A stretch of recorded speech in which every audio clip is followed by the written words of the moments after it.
Hi, my name's Leslie English, and I'm one of the faculty librarians supporting students across the Faculty of Science and Technology. As you start to think about your dissertation, you'll need to search for literature to support your research. You may have been given some key reading by your supervisor, which is a great starting point, but you'll also need to read wider. So knowing how to carry out an effective literature review is an important skill to develop at this stage in your studies. I've divided the literature searching lecture into 3 recordings. Accompanying the recordings is a literature searching workbook, which you may find useful as you start to plan your search for information for your dissertation topic. You'll also find some short quizzes included in the videos. After you've worked through the recordings, there'll be a live Q&A session online via Teams. So make a note of any questions you have as you go along. The format of the 3 recordings is set out here. First, I'll focus on planning your literature search, which includes developing a search strategy, identifying useful search techniques, and putting these into practice in the workbook. In the second recording, we'll explore the library resources available to you through the library, and I'll demo some of the resources and show you some tips along the way. And the third recording is all about keeping records of what you've found, using tools to help you reference, and how to avoid plagiarism. So I'll start by sharing 2 slides which include the marking criteria for your dissertation and show the relevance of having developed advanced skills in literature searching.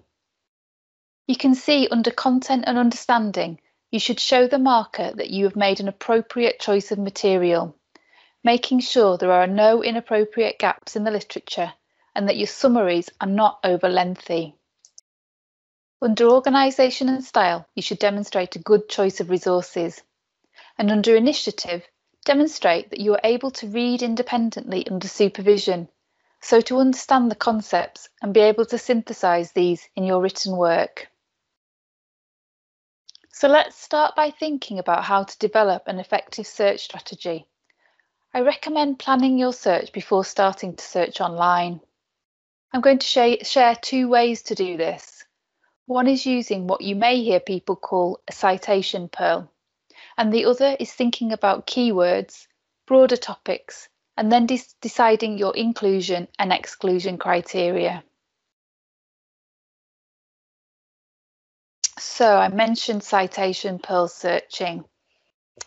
Your supervisor will share a few key papers with you.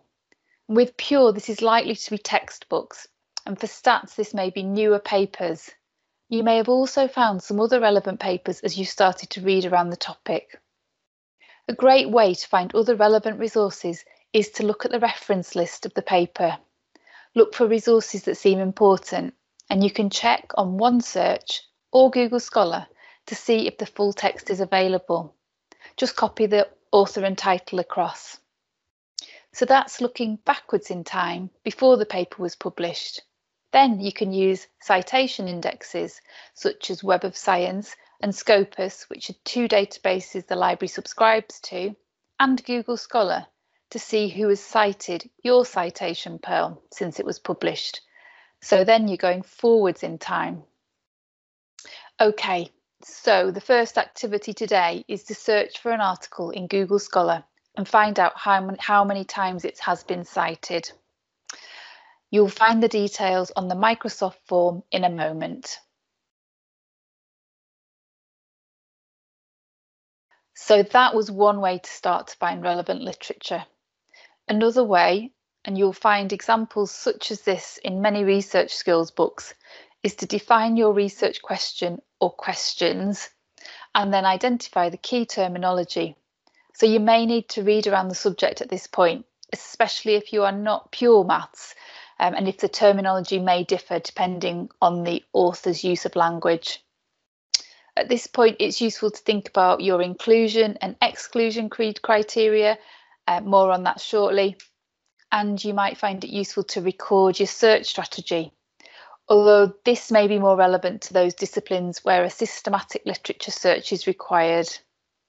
Finally, think about how you'll record what you find and store the full text effectively. So my example topic that I'll use throughout the recordings is Monte Carlo methods in Bayesian inference. And you can see I have two key methods showing at the top of the left-hand panel, and then some other methods that are identified below that. For some topics, if your search is not bringing back many results, you may want to identify and search for broader terms. So at the right-hand side, I've got Bayesian statistics and some other broader terms that I might want to search using the terminology there. And for those of you in the stats field, you may want to identify the fields in which you are applying the method. So, for example, healthcare. Okay, so you've identified the terminology, or you've started to identify the terminology, and you may find more terms that you want to include as you read more. But let's think now about what you do want and what you don't want. Think about the resource type.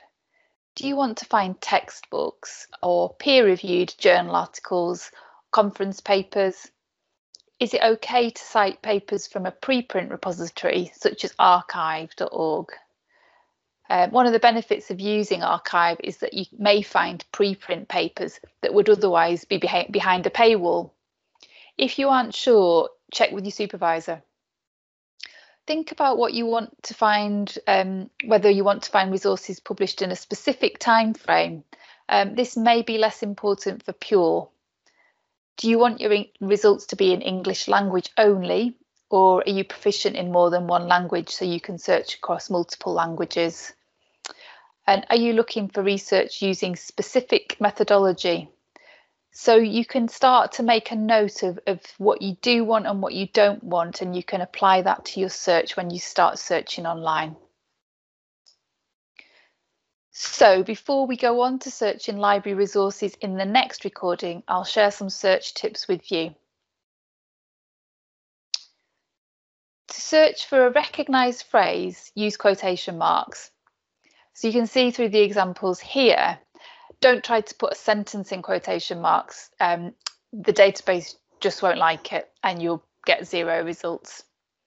You can also use truncation, so the asterisk symbol, to save yourself some typing or some time.